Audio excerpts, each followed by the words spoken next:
जब जुनैद भाई नहीं होता जब याद आती है, खाना खाते हैं तो उसकी याद आती है। अब हमेशा के लिए ईद गई है।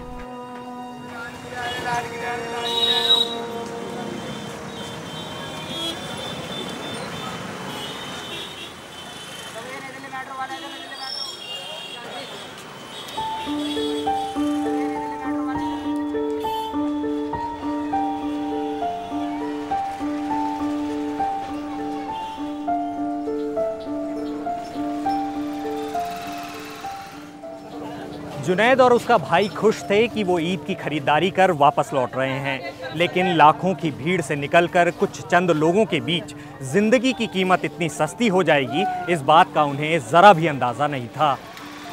ट्रेन से सदर बाज़ार गए थे सामान लेने के लिए, तो वहाँ से जब जामा मस्जिद गए, सामान लिया, कपड़े वगैरह ईद के लिए 2-3 हज़ार रुपये का सामान था वहाँ पे, और घूमे फिरे भी।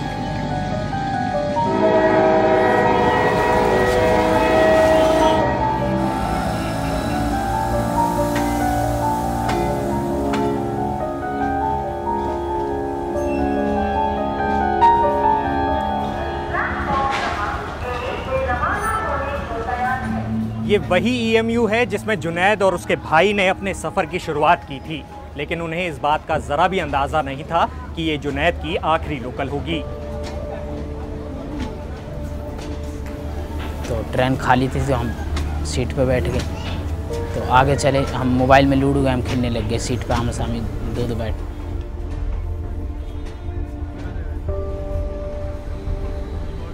लेकिन आगे चल के एक बुजुर्ग आए, उन्होंने कहा बेटा बैठने की जगह मिलेगी, थैंक यू। तो जुनैद भाई ने उसके लिए सीट दे दी।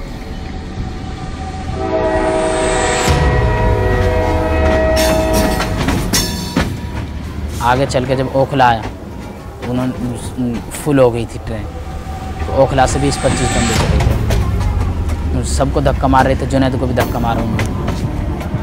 तो सर पे से टोपी फेंक दी उन्होंने, दाढ़ी पकड़ने की कोशिश की और मारने पीटना चालू कर दिया। 10-15 बंदों ने हमको लगातार मारा।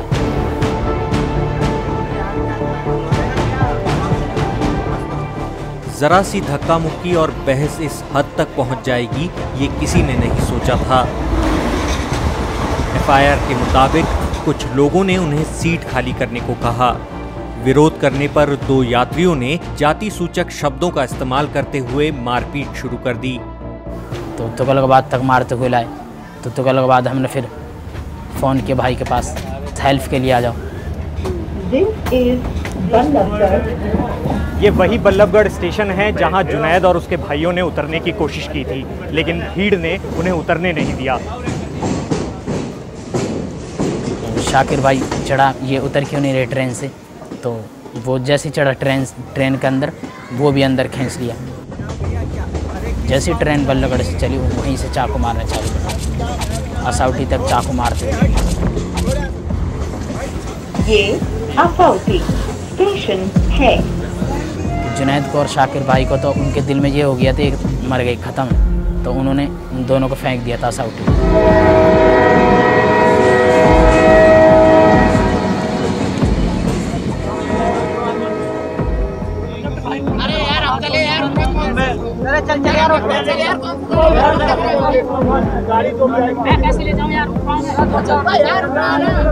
किसी ने मदद नहीं की, उठाया तक नहीं किसी ने। एक बेचारा कबाड़ी था वहीं पे, उसने जुनैद भाई को उठाया था। भाई साहब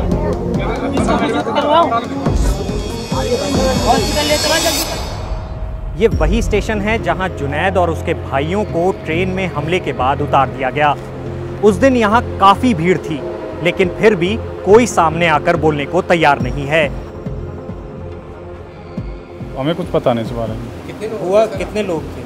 ये कुछ भी पता नहीं वो समय।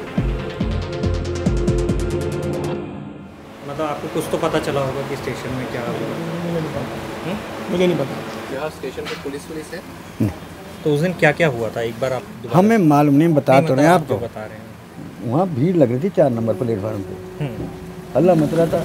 10 मिनट पीछे यहाँ आ गए थे, 10 मिनट पीछे एम्बुलेंस उसको ले गई।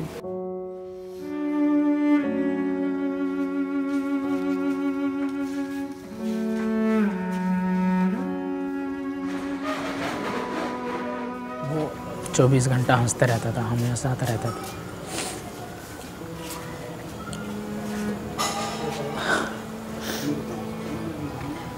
साल में 1 महीने में मिलते थे।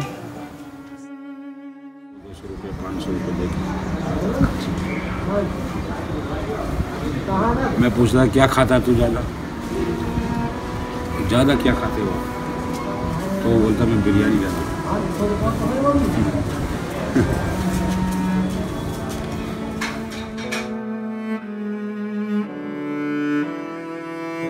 बहुत ऊंचा ऊंचा ख्वाब था उसका। बस अब वो बेटा हमेशा के लिए मुझसे भूला नहीं जाएगा। अब मेरा आखिरी टाइम जब आएगा तो मैं उसके पास जाऊंगी, जब ही बस मेरे दम पे माटी पड़ जाएगी, वहाँ के बाद नहीं। तो जब तक मैं जीऊँगी, जब तक बेटा चीज़ भूलन की नहीं है। तो जैसे आप बेटा हैं, मेरा भी बेटा आप जैसा है। तो देखो आपका चेहरा देखो, मैं जब अपना बेटा मैं याद करूं तो मेरा दिल का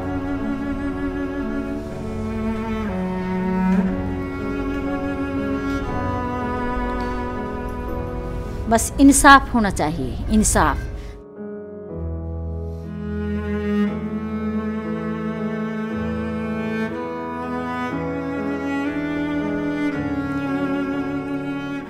ये पुलिस व्यवस्था, सरकार सबके लिए एक बड़ी चुनौती है। जुनैद तो वापस नहीं आ सकता, लेकिन हो सकता है कि उसकी मौत ये बताने में कामयाब हो जाए कि भीड़ तंत्र कभी भी लोकतंत्र पर हावी नहीं हो सकता।